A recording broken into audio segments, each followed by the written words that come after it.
Se habla del sistema penal acusatorio, mucho se habló de ese cambio que se hizo del sistema procesal penal al penal acusatorio y por un lado los beneficios y a su vez las desventajas que ha llevado. Está con nosotros el expresidente del Colegio Nacional de Abogados, Juan Carlos Araúz, para intentar entender un poco más cuál es la situación actual y a qué se refiere el presidente de la República. Juan Carlos, buenos días, bienvenido a Radio Panamá nuevamente. Muchísimas gracias y buenos días a todos los que nos ven y nos escuchan. Bueno, el presidente de la República está presentando una visión desde la seguridad del Estado, es decir, el conjunto de acciones que buscan de alguna manera prevenir, mitigar o recopilar información sobre actividades delictivas que le causan preocupación. El desencuentro llega en el momento en el que se debe entender que lo que ocurre desde la seguridad del Estado no es lo que un juez va a procesar, es decir, el conjunto de estamentos de seguridad del Estado, sino acopian los elementos de convicción necesarios, se los presentan al Ministerio Público y el Ministerio Público realiza la tarea de presentarlos en audiencia ante el juez. Yo no puedo pretender que el juez tenga preconceptos, es decir, las audiencias bajo el sistema penal acusatorio se desarrollan en un acto en el que las partes deben informar los hechos jurídicamente relevantes y sustentarlos de acuerdo al tipo penal en el que se presentan. ¿Qué ocurre habitualmente? Ningún acto judicial es un acto principalmente estos de imputación, medidas cautelares, etc. Son actos de única instancia. Es decir, en el judicial ocurre que si el Ministerio Público que está presente en un acto de audiencia no sustenta una apelación y no lo revisa el superior, evidentemente yo pensaría que el primer reproche del presidente tiene que centrarse en la actividad del Ministerio Público. Es decir, yo no puedo pretender que si la acción penal le pertenece al Ministerio Público, yo sancionar al juez porque ha decidido de acuerdo a lo que le llevaron. Y eso es desde el siguiente punto de vista. Los jueces... pero abogado, permítame interpelarlo, pero es que la justicia en este país ni en ninguna parte del mundo es lo que quiere el presidente o lo que quiere el gobernante. Por eso es el Ministerio Público. Por supuesto. Y si el Ministerio Público incumple su tarea de presentar los elementos de convicción, yo no puedo pretender que el juez decida algo aspiracional. Pero es que yo no puedo convertirme en juez. Es totalmente correcto. El juzgador, el que condena y el que da libertades como en verdad es lo que está proponiendo el presidente de la República. La gravedad de las declaraciones radica en un tema más profundo aún. Si usted mira el sistema penal acusatorio o el sistema penal en nuestro país, casi la totalidad de jueces viven en interinidad, es decir, no son dueños de sus plazas de trabajo. Y permanentemente se vive con el temor a que al final del día el Pleno de la Corte deje sin efecto un nombramiento y simplemente el Estado utilizó, porque al final del día se trata de eso, el Estado ha utilizado el talento de muchos ciudadanos que son jueces y luego los descarta porque simplemente cuando se implementó la ley de carrera judicial se dejó pasar el tiempo y muchas de las cosas que se contemplaban al principio se fueron distorsionando al día de hoy, que se existe y se coexiste con una realidad de inestabilidad y de temor. Esa es la verdad del sistema penal panameño. Se vive con temor a decidir en derecho. Y esa realidad se manifiesta cada vez en que alguien, ya sea el presidente de la República o intereses enfrentados en algún tema judicial, inclusive el juez vive simplemente predispuesto a catalogar cualquier tipo penal, de alguna manera, a hacer una revisión más exhaustiva por el temor a su posición. Yo pienso entonces que el tema del presidente de la República debería estar primero iniciado en los estamentos de seguridad. Una cosa es que alguien tenga el rumor de algo y la otra es que se pueda sustentar jurídicamente, como hablamos la otra vez, que cada cosa tiene una prueba, pero obviamente el mapa de la seguridad del Estado es distinto. Pero eso tiene que cambiar desde el punto de vista de que si usted no procesa eso y lo transforma a elementos verdaderamente del debate jurídico, el tema de los jueces es tan sensible que hoy día yo pensaría que si alguien quisiera ayudar al tema de la justicia, se debería legislar para garantizar permanencia a esas personas que están ocupando el cargo de juez y que sigue la larga espera para un concurso que no termina de llegar, y nos quedemos con el modelo de una evaluación permanente. Pero analicemos el contexto, ¿no? Para que podamos entender el tema completo. En este país, el que juzga es la Corte Suprema de Justicia, los jueces es la Corte Suprema de Justicia. El órgano judicial. El órgano judicial, correcto. En este país el que investiga es el Ministerio Público. Así es. Pero pareciera que el presidente quisiera hacerlo todo él. Hemos visto, ¿o no? En los últimos presidentes, se incluye a todos, ¿no? Varela, claro, Martinelli, pero Varela. Este de hoy se nota mucho más. Sí, pero déjeme seguir análisis, por favor. Martinelli, Varela, Cortizo, Molino. Yo desde mi punto de vista percibo que existe, por ejemplo, una posición de Procurador General de la República, de la Nación, gracias Chema, que no termina de sentarse en el puesto. El ejemplo es básico. Ana Belfom, si no me equivoco, en la época de Martinelli. Pasamos a Varela con Kenia Porcel. Llegó Cortizo, que renunció a Porcel y llegó Ulloa. De Ulloa pasamos a un interinato con Caraballo. Y ahora estamos con Luis Gómez, Rudy. Es decir, son procuradores que no se han sentado en la silla para poder adquirir el tiempo y la confianza que necesitan. Sí, pero Martinelli tuvo más. Sí, estuvo Bonici, estuvo Ayuprado también. Correcto. Y que después pasó a la Corte. Sí, exacto. Es decir, tanto jueces como Ministerio Público, como procuradores, se percibe que llegan al puesto de manera con no toda la confianza que necesitan para poder ejercer el cargo que el país merece. ¿Por qué? La prueba de esto es los que han renunciado. Desde hace más de 10, 15 años no tenemos un procurador que se lleve los 10 años de periodo directamente en el puesto. Ni Kenia Porcel, ni Eduardo Ulloa, ni Javier Caraballo. Ahora está Luis Gómez Rudy sentado, pero no se sabe si por ahora está ahí, pero no hay ningún tipo de confianza en torno a que pueda llegar a completar los 10 años por la cantidad de reclamos y preguntas que se están haciendo. ¿Por ahí va también el tema? Claro, guarda relación, porque lo que está haciendo el presidente de la República o cualquier autoridad que cuestione al juez es simplemente mostrando afecto por la decisión. Y cuando usted califica al sistema judicial por afectos, usted va a depender si tiene mayoría en la sociedad para lograr aplastar la imagen de cualquier funcionario judicial, y es lo que se ha ido produciendo con el paso del tiempo, porque gran parte de esto es confianza.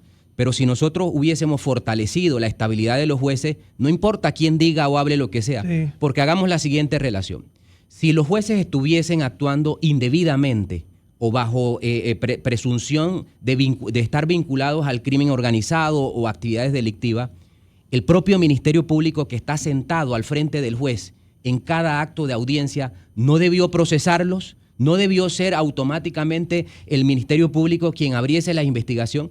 Y usted no encuentra eso, y yo lo que veo de por sí es simplemente que el Ministerio Público pierde los actos de audiencia en ambas instancias, los jueces confirman una y otra vez sus decisiones, pero el que sufre el impacto es el juez por haber actuado simplemente bajo los parámetros de la ley, y cuando usted va a los parámetros de la ley, entonces usted tiene que encontrar que si lo político, porque este es un tema de políticas públicas, está en desacuerdo, por ejemplo, con las medidas cautelares y el catálogo amplio, bueno, esas iniciativas de decir, bueno, es que voy a crear un régimen jurídico para las mafias, para ciertos delitos que requieren algún tipo de manejo distinto, y yo cierro el catálogo y digo, para estos delitos no habrá medida distinta a la detención preventiva.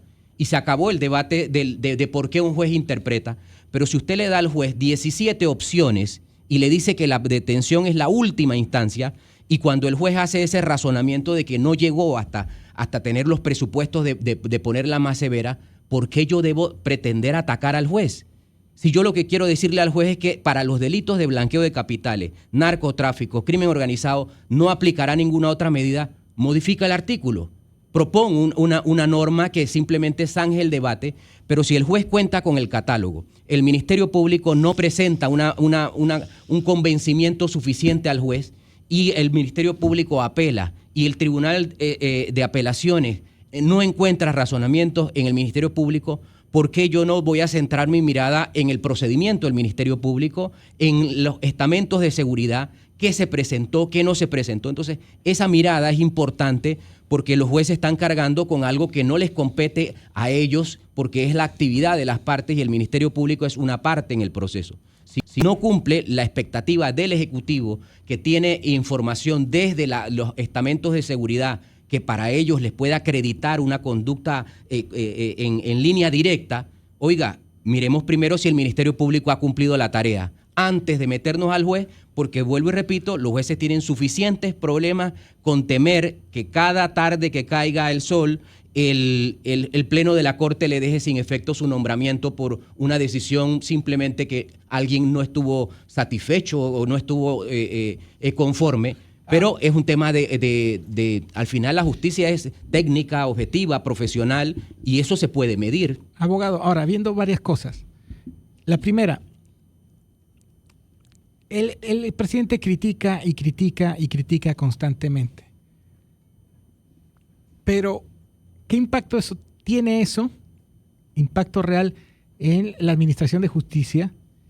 ¿Y cuál es el riesgo de que, o sea, qué debe pasar además? Usted, bueno, ya lo ha dicho, que se legisle, pero si se queda en la crítica, ¿qué aporta el presidente? 1. 2. ¿Qué más o qué tanto tiene que investigar el Ministerio Público adicional a lo que los estamentos de seguridad le entregan? O sea, ¿cuánto más hay que...? Porque, por ejemplo, digamos que el día de mañana llega un delito que a grandes rasgos todos lo vemos como un delito. Pero si el juez no encuentra nada en el expediente de peso, más allá de su moral o más allá de... ¿Cómo puede él juzgarlo? Y 3, usted hablaba de la interinidad de los jueces, de la inestabilidad laboral. Hace unos días destituyen a la fiscal Sterling. Sterling, que fue la que llevó el caso del... Tania Sterling, la destituyen, ya oficial. No lo había sabido. Sí, la Corte lo confirmó. Sí, lo confirmó. Es que a ella le tenían a Tania me parece y a la señora Moore. Por eso, sí, a la señora Moore. Sí, disculpa a la señora Sterling. Destituyen a la fiscal Moore, gracias. Zuleika Moore, que estuvo involucrada en el proceso donde el presidente de la República en su momento fue parte porque lo investigaron y que incluso tuvo detención preventiva. ¿Cómo debemos interpretar esa destitución con un presidente que a cada rato habla de Juan Carlos Varela, que a cada rato habla de su proceso carcelario?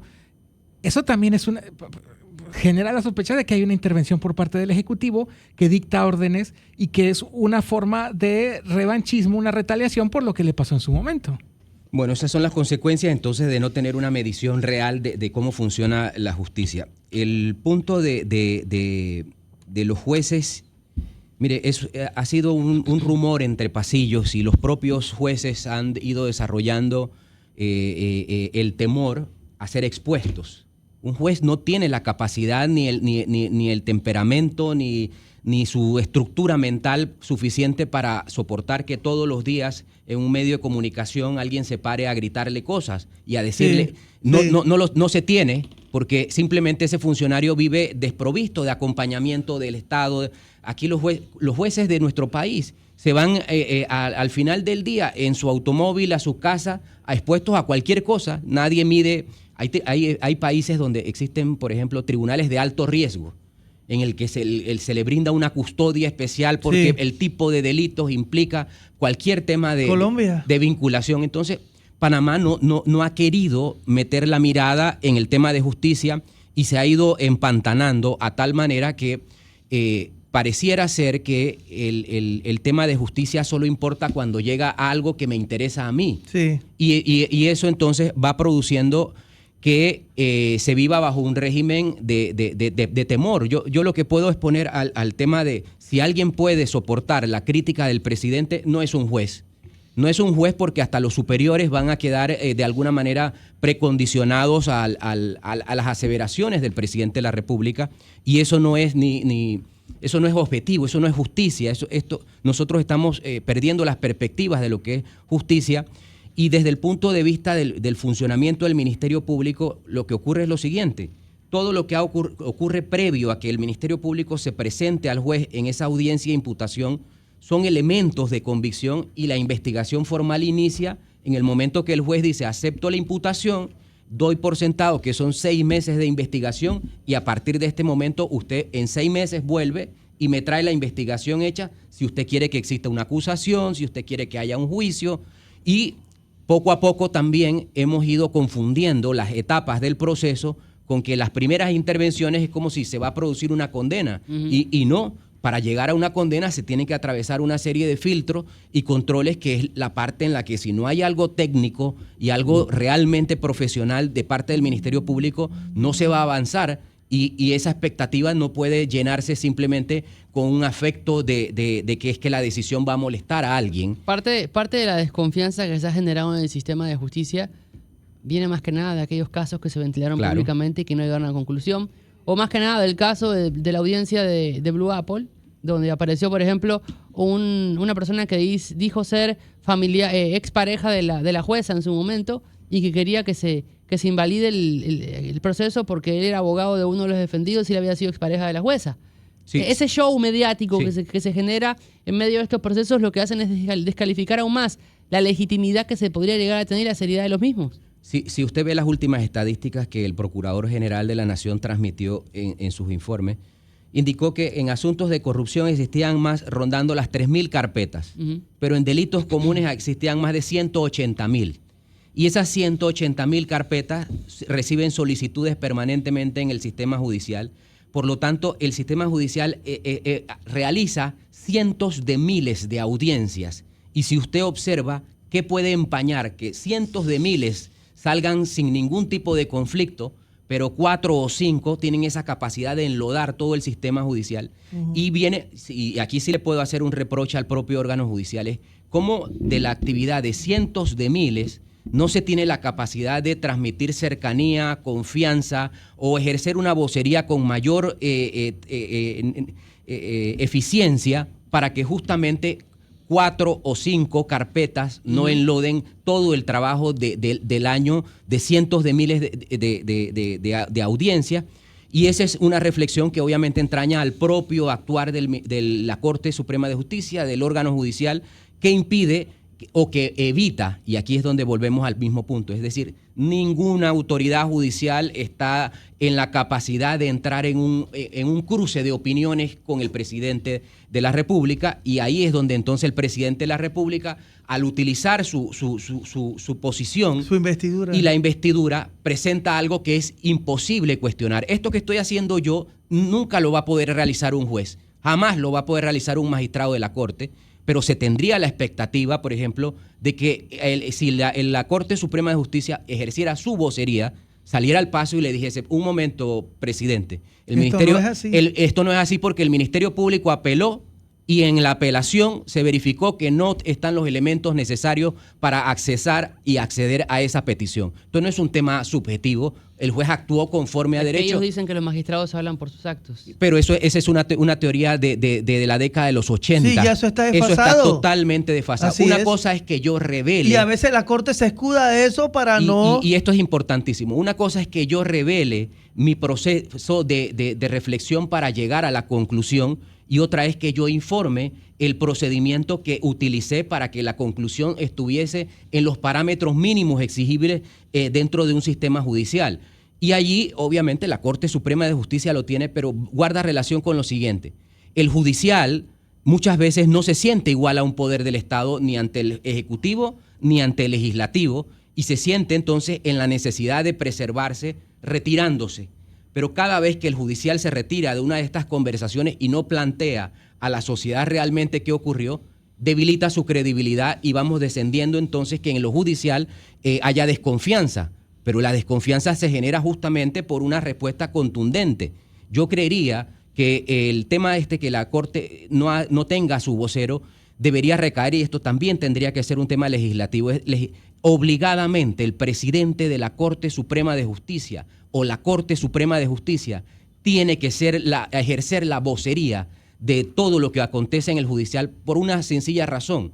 En la medida que el presidente o presidenta de la Corte se ve cuestionada, el régimen interno para que los funcionarios digan, y es que la magistrada presidenta va a salir al paso de mi trabajo, me hace más eficiente, porque nadie aguanta justamente el verse expuesto.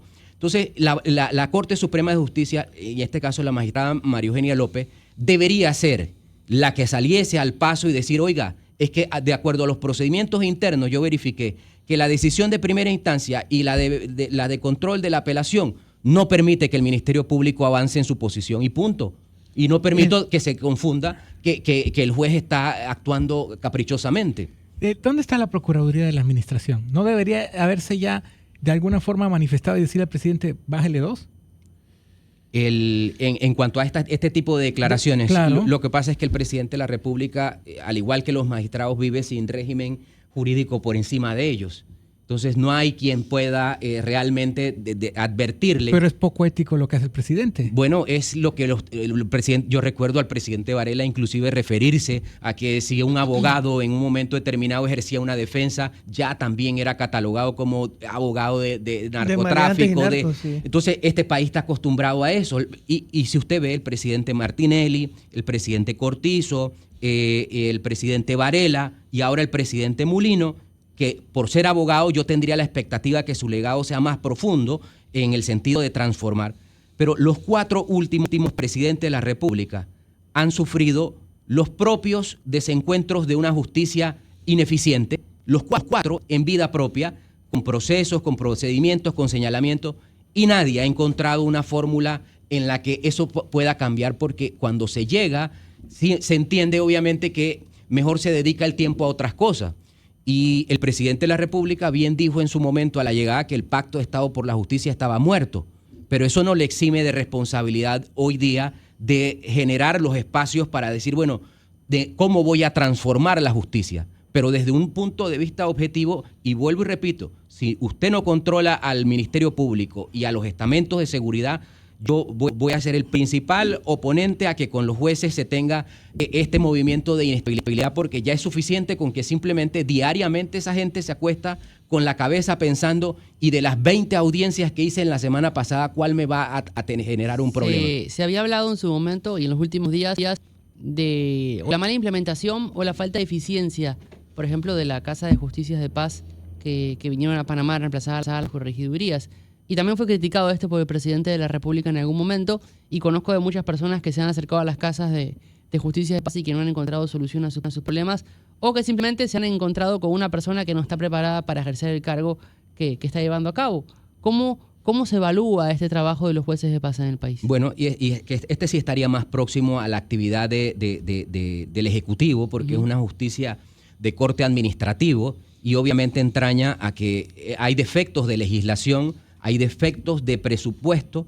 Por ejemplo, la ley de estos temas de justicia comunitaria de paz implicaba que los delitos menores los administrasen las casas de justicia de paz. Uh-huh. Pero usted llega a una casa de justicia de paz y no hay notificador, no hay cómo realizar actos de investigación, no hay cómo replicar un sistema penal acusatorio en las instancias para hurtos menores, por ejemplo, a alguien que le robaron un pantalón del tendedero. Ese tipo de cosas que va transformándose, que entonces la Casa de Justicia de Paz se convierta en el cúmulo de decisiones sin procedimiento, sin pierde rigor. Credibilidad. Es que no es un sistema en el que se les dedicaron recursos para su diseño, y se ha pensado también con el paso del tiempo que es legislar y tirar. Si se hace un inventario de leyes que tienen tribunales creados y no han sido implementados, saldríamos simplemente preguntándonos ¿y para qué se creó la ley? Entonces ha ocurrido con el paso del tiempo también una crítica, por ejemplo, en la mora judicial. Pero si usted tiene la misma estructura administrativa de un órgano judicial de la década de los 80 y la población se ha multiplicado y ha crecido, ¿cómo usted pretende que los tribunales de justicia civiles van a producir mayor agilidad si la población que litiga es más grande? Sí. Usted tiene que nombrar nuevo personal. Entonces, yo soy partidario de que la arquitectura del órgano judicial y de la estructura de la justicia tiene que pasar por una revisión y una profunda transformación, pero eso no se debe quedar en palabras. Yo atribuyo, y como siempre lo hice a lo largo de la administración del presidente Cortizo, del presidente Varela, si el Ejecutivo no impulsa la transformación, nadie lo va a hacer. Porque a este país simplemente nadie le interesa la justicia y solamente son momentos puntuales en los que surge una falsa preocupación. Surge una falsa preocupación porque el asunto tiene otro tipo de cuestionamientos o preguntas, pero aquí a nadie le importa que la justicia sea silenciosa, profesional, técnica. Todo lo contrario, lo que importa es que sea escandalosa, ruidosa, que lastime, que cause daño, y allí entonces empiezan los desencuentros sobre temas de justicia, y esto no va a parar hasta que obviamente haya límites y controles, pero de la ley. Y también reflexiones muy sensatas como lo que estoy diciendo. Es injusto para el funcionario que dedica su vida a lo judicial que para colmo de males no se le dé estabilidad y llegue en un momento determinado y se les zarandee como si fuesen personas que realmente no tienen ni siquiera acompañamiento del órgano al que pertenecen y han dedicado su vida entera. Por eso eso merecía una solución muy corta para lograr otro tipo de cultura en nuestro país. En teoría hay un proceso constituyente que va a andar. ¿No le preocupa como abogado que estos constantes mensajes y estos constantes ataques sean para sembrarle ideas en la cabeza a la gente y que con esta supuesta constitución originaria que se quiere hacer se intente debilitar o desarticular el sistema de justicia para darle más poder de juzgamiento, ya sea al Ejecutivo o a los estamentos de seguridad? ¿No le preocupa que esto sea una estrategia para ir socavando la confianza la confianza que tiene la gente en su sistema de justicia? Bueno, yo primero partiría es que no hay confianza en el sistema de justicia, es decir, la sociedad ya tiene arraigadas demasiadas capas. Okay. O sea, son muchas capas de descrédito que la justicia, y el mejor ejemplo es ese. Si usted tiene que en un año se deben realizar más de cientos de miles de audiencias y el 99% de esas cientos de miles de audiencias son anónimas y tienen un ganchito de bien hecha, pero hay 5 que son simplemente el debate más mediático de las fuerzas enfrentadas, y esas 5 tienen la capacidad de enlodarlo todo, usted entenderá que la población está predispuesta simplemente a aplaudir en la medida en que esos afectos se coloquen como en el pensamiento de duda, porque es alguien cercano, porque es un familiar, por simpatías políticas. Entonces, lo que ha ocurrido es que el propio judicial, que es donde voy, ha permitido durante demasiado tiempo el cuestionamiento, porque muchas veces no ha tenido respuesta. Y ahí volvemos al punto, es decir, el judicial tiene su cuota de responsabilidad y cuotas de culpa en esos 5 incidentes en el año, con la capacidad suficiente de que no pueden salir al paso. Por eso yo legislaría sobre el tema de la vocería en la presidencia de la Corte Suprema de Justicia para obligarles a disciplinar justamente a lo interno lo que va a tener que responder el presidente de la Corte Suprema de Justicia, y nadie va a cargar culpas que no le pertenecen. Y esos cuestionamientos de alguna manera permitirían a lo mejor mayor estabilidad. Miren, hay dentro del judicial estructuras como el Tribunal de Integridad y Transparencia que verifica fallas. Una fórmula más elegante de cuestionar al judicial es que el Ministerio Público acuda al Tribunal de Integridad y Transparencia interponiendo una denuncia por alguna falta contra el juez que realizó la audiencia. Solo preguntémonos, ¿ha ido el Ministerio Público a presentar alguna denuncia en el Tribunal de Integridad y Transparencia contra un juez de la República? No, no ha ido. Y luego el propio presidente de la República, si hay un cuestionamiento y tienen información desde la seguridad del Estado, ¿ha ido algún alto funcionario del Ejecutivo a interponer alguna queja formal contra un juez de la República? Y ahí entonces ya el debate se va a convertir objetivo. Si no se ha hecho, es que ¿por qué voy a pretender que internamente se genere un movimiento de descrédito? Este último comentario que acaba de hacer me lleva a algo. Si la seguridad del Estado tiene tanta información en muchos de estos casos, ¿por qué esa información no está en los expedientes? Eso me hace pensar que los estamentos de seguridad del Estado están obteniendo datos o información de la manera incorrecta, de una manera que legalmente no se puede sostener. Lo que pasa es que desde la seguridad del Estado no se atienden rigores. Sí, no son investigadores de la justicia. Pero la seguridad del Estado puede tener información de acceso directo, de constatar. Pero puede estar basada en bochinches también. Bueno, y ahí vamos. Los bochinches y la información que desde la seguridad del Estado nunca ha servido, y por eso los problemas con el testigo protegido, con las figuras en donde alguien anónimamente interpone una denuncia, todo eso se ha ido colocando con el sistema penal acusatorio en un cuestionamiento más objetivo. Es decir, usted puede tener sus apreciaciones en la primera etapa, pero usted cuando comienza el debate ante el juez, si el Ministerio Público no presenta los elementos de convicción... Sí, es el rigor de la investigación. Que nadie sueñe que va a ocurrir algo distinto, aunque tengan 100 testimonios a lo interno de la seguridad del Estado, eso no va a ocurrir, porque simplemente la justicia no es de comentario, la justicia es de formalidades y de exigencias y presupuestos para que las etapas del proceso avancen. Entonces, entenderlo así, obviamente es muy frío, y cuando usted pone, pongamos por un momento el otro lado, obvio, el presidente de la República preocupado por la seguridad ciudadana, por generar un clima de tranquilidad, obviamente tiene que despojarse en algún momento del pensamiento a lo mejor estructurado y cuadrado como abogado, pero para eso estamos los otros que no tenemos que pensar de esa manera y decir, oiga, todo lo que se quiera en materia de seguridad, pero sin violentar un procedimiento que ya está establecido. ¿No le gusta el procedimiento? Cámbielo y proponga una transformación que de acuerdo a eso. Y por eso es que creo yo que esa ley antimafia es, digamos, verdaderamente el camino para poder incluir esos elementos que se quiere como a rajatabla. Pero él puede proponer cambios como cualquier ciudadano de este país a través de la Asamblea Nacional. Eso no quiere decir que lo que dice el presidente es palabra de Dios, te alabamos, Señor. Por eso esto es una democracia. Por eso yo me coloco ante el juez. Es una monarquía. Por eso el juez, yo me coloco en el que no puedo abandonarlo y que al juez, si no se le comprueba y si no se le ha interpuesto un proceso disciplinario y si no hay una investigación de carácter penal sobre sí mismo, oiga, ¿por qué voy a generar esta inestabilidad que al final del día me recuerda a mí que el Estado panameño ha utilizado a los jueces del sistema penal acusatorio durante más de 10 años sin honrar justamente ese sacrificio en favor de la justicia? Y ahora, tenemos esta situación entre dos órganos del Estado.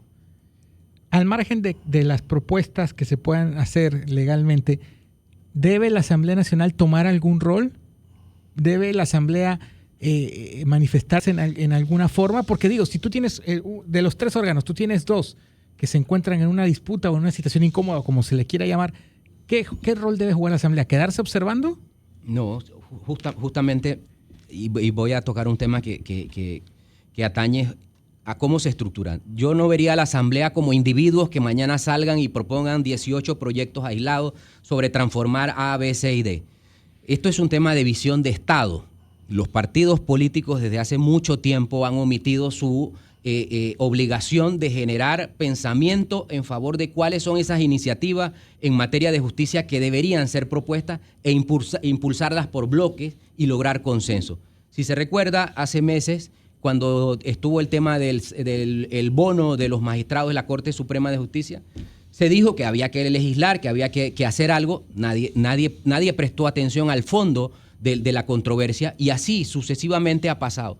Si usted recuerda desde los procesos del presidente Martinelli, que si imputación, acusación, que si había un defecto, que si no había el otro, aquí no se ha legislado en nada de todos los escándalos en materia de justicia, nadie ha propuesto, más allá de los acuerdos de pena en el sistema antiguo y que ya todos sabemos el desencuentro que trajo.